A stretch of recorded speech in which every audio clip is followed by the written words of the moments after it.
My check 1 2, it's the Y2K collector. And where do I see video game collecting going in 2026? Well, I have to look at this hobby against the backdrop of the overall economic uh, picture, right, for 2026. And when I look at 2026 um, at a very high level, at a very basic level, um, I think that we're going to see a cooling job market. I think that household debt, like the debt that you see in a lot of households, are going to elevate a little bit more. I think there's going to be softness when it comes to job growth and people being able to get jobs. And ultimately, I just think consumer spending is going to kind of go down a little bit, right? I don't think we're going to see any major crashes at a broad level. And I think most of the country is going to, I guess, stay the same, status quo. There's not going to be much of a shakeup for a lot of people.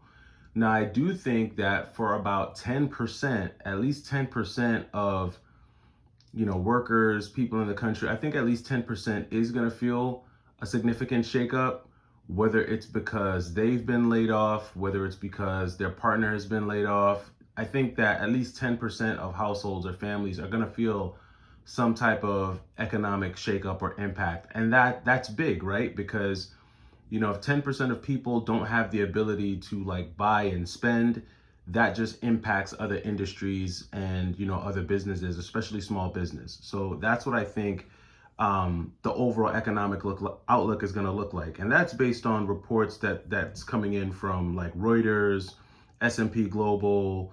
You've got articles from Schwab, The Guardian. There's a ton of articles out there that if you read them, you'll get this broad picture. But what I think it's going to do when it comes to retro video game collecting or just video game collecting, I think it's going to impact the game collecting market in a few ways. So the first way is going to be kind of what we've already started to see for a lot of collectors is I think the spending behavior is going to change.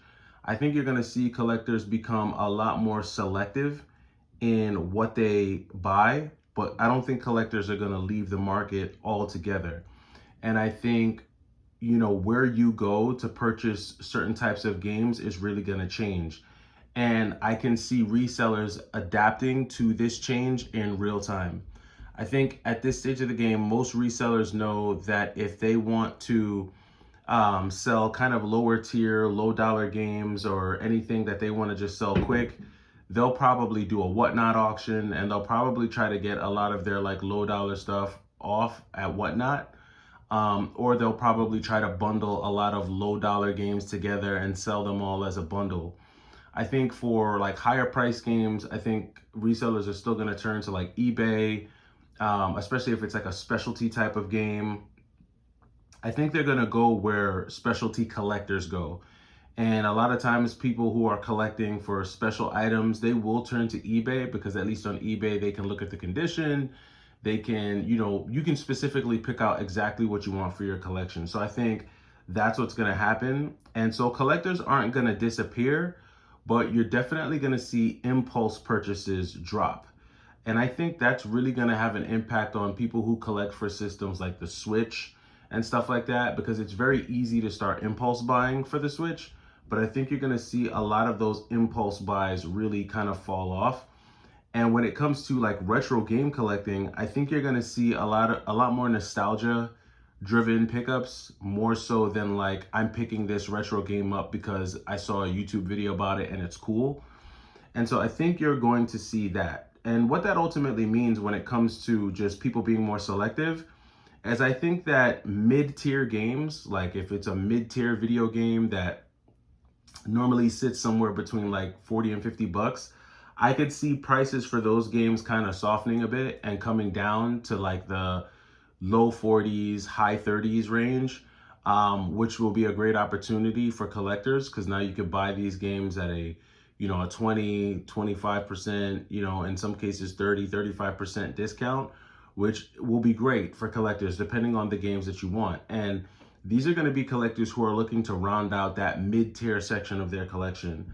I think that the most highly sought after and rare games are going to continue to be sought after. And I think those are going to be the games that are easiest to sell. So if you're a collector and you're thinking, man, I want to sell my collection, you'll probably, if you have a collection that isn't built up off of a lot of fluff and you have a quality collection, you're going to have a much, much easier time selling your collection when you've got quality top to mid tier games than if you have a collection that's just built off of a lot of kind of fluff. And I know I recently sold my collection and I sold it rather quickly from the day that I ultimately decided to sell my collection. Like when I said, okay, I'm going to sell my collection, to the point where it was completely out of my house and I was paid, all happened in a matter of like a few weeks, which I think can be tough to do when you have a collection that isn't really because I'm not trying to say I don't like to subject games just to their value, but when you're looking at games like trying to sell them, that's what it boils down to. Someone buying your game, especially if you're selling it to like a reseller or if you're selling it to, I mean, that's really, if you're selling an entire collection, 9 times out of 10 you're going to be selling it to a reseller. So when it comes to resellers, they look at the value of games, and so that becomes really important. And so I just think in 2026, as more and more collectors see other collectors selling their collections off, I think they're going to start to get a lot more curated with their games. As far as price trends go in 2026, I think that prices are going to be stable. For those like really rare games, I think they're going to be pretty stable, especially if it's like a highly sought after game. So for like Pokemon games, certain Mario games, I think whatever a lot of those like first party Nintendo games, wherever they're sitting right now, I think they're pretty much going to stay the same for a while, unless like a company like GameStop decides to start selling certain first party Nintendo games a lot cheaper. Then the market will have to adjust, because it's not going to make sense buying a Mario game for 20% more on eBay when you could just walk into GameStop and buy it for cheaper. So in that way, I think GameStop or companies like GameStop can influence the market, but I think prices are going to be pretty stable. I think where you're going to see declines in prices is going to be with a lot of like speculative games and like speculative collectibles and like, games that were graded for no reason, or like certain sealed games, or even like big box special editions for sure. I think big box special editions have been kind of played out for a while now.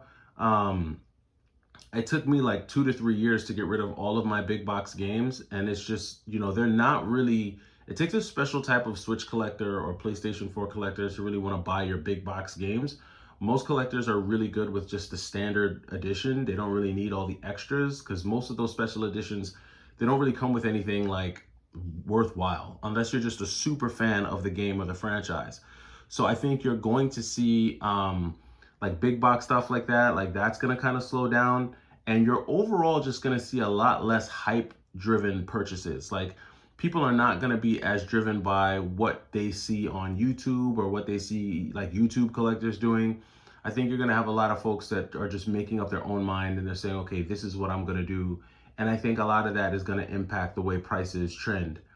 I think, just going back to the debt aspect of it though, I think when you factor in household debt and you factor in tighter budgets in 2026, I think you're going to see a lot more selling, right?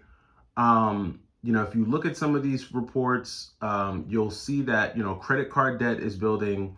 There's a lot of debt being built, right? And so I think for some folks to be able to meet their obligations, you're going to see more and more people selling their collections off. And you're also going to see more people sell their collections off from getting laid off. I was just on a call at my company, and even my company mentioned, they're talking about there's going to be layoffs all throughout 2026. So if you're not in a position where you can afford to go a year without pay, you're going to try to position yourself to be,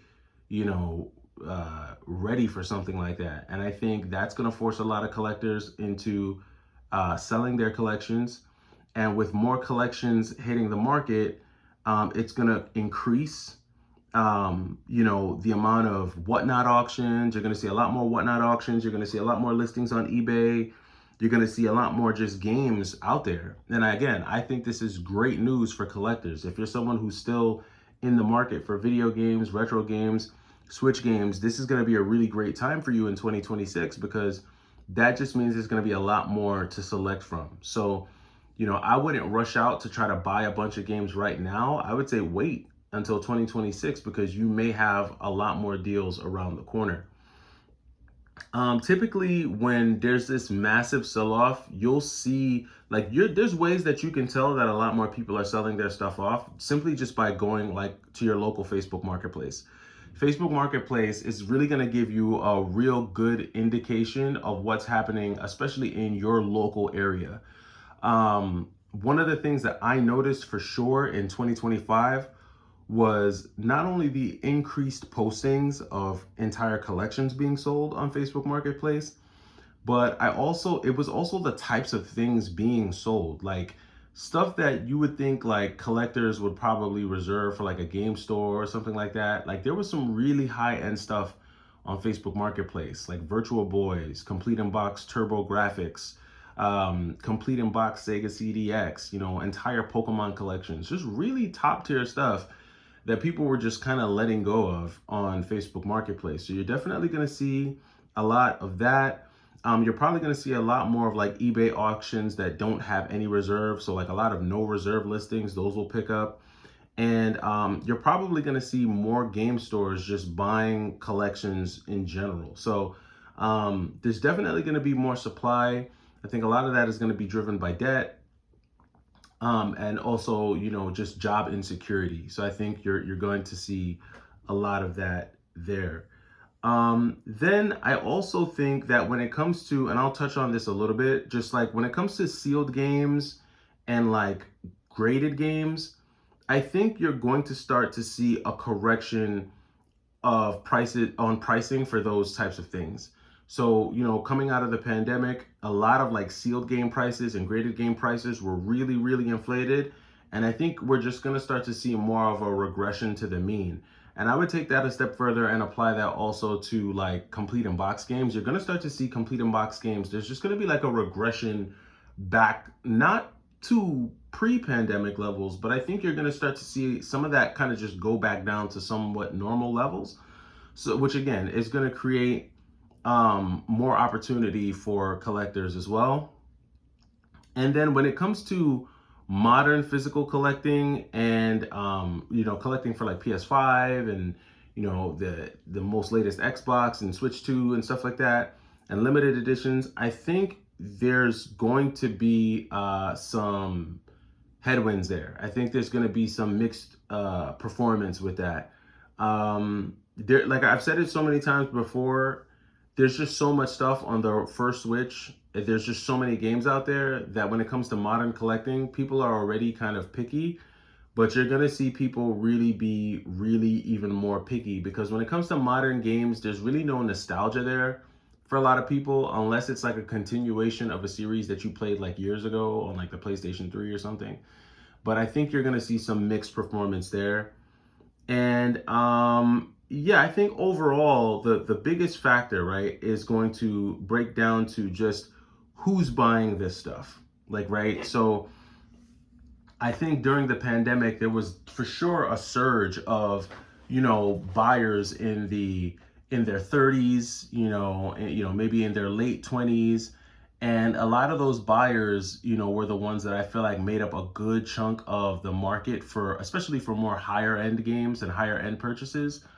Well, it's 5 years later, and I've said this before. If you were 35 at the start of the pandemic, now you're 40, and your priorities have most likely changed. If you were 25, now you're 30, and you're probably, who knows, maybe you're married, maybe you have kids, maybe you bought a house, right?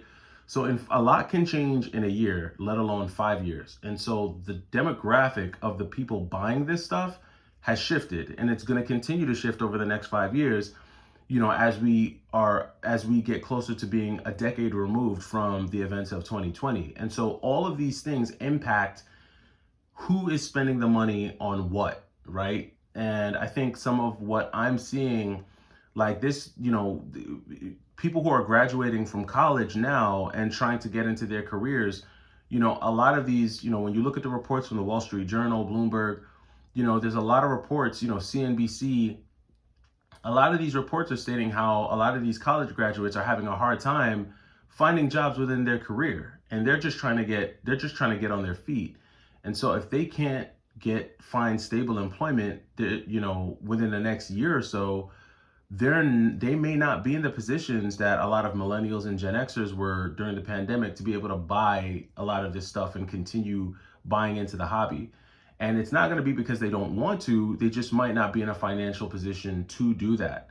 So I think just going forward, it's going to be interesting to see who's buying what and when and how. Are they buying it cash? Are they buying it on debt? Are they following the, build my collection for free method? Obviously there's more than one way to skin a cat, but I think that just the future is really going to predict, a lot of what we see there. So, I mean, overall, there's going to be a mixture of performance across different game types, different genres, and of course, a lot of this is going to be based on rather your local area and what you see happening there. So, those are just some of my thoughts. Those are just some of my my hypothesis about 2026. But you guys let me know what you think the market is going to look like in 2026. And I'll catch you in the next one. It's the Y2K Collector. Take it easy.